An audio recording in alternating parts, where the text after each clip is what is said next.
后来过来是高雄小港有一间汽车旅馆，顶个月底，互一对翁仔某来指控，讲这个电视壁有安监控。警察经过几啊天的调查，抓到安监控的人咯，是一个咧讲起厝的工人，有窃盗甲妨害秘密的前科。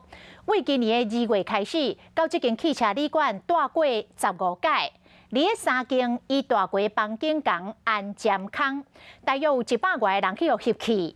伊讲伊拢是家己欣赏，这个影片无流出去，目前已经互收押禁见。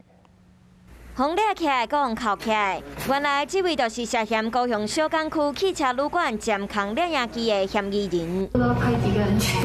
里面有没有？这应该就是一个无线接收的。之前有一对翁仔某指控，住伫汽车旅馆发现房间内底防盗监控摄影机，原本业者搁掠准因是家己做的，侦办过程搁逼出头家是检察官的争议。经过这几天的调查，才有新进展。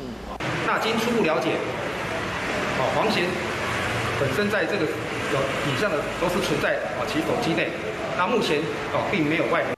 涉案的建筑工人2月住伫这间汽车旅馆勘查地形，3月分别伫3间房间内底斗监控。这几个月以来，受害者恐惊超过100个人。那本案呢，将依妨害秘密以及个人资料保护法移送高雄地检署来侦办。这位嫌犯有真侪前科，不过拢无悔改。这摆搁到监控摄影机来偷翕，虽然封掠了后讲是为着家己欣赏，不过敢是有涉嫌散布营利，搁爱深入调查。即马高雄地院嘛裁定收押禁见。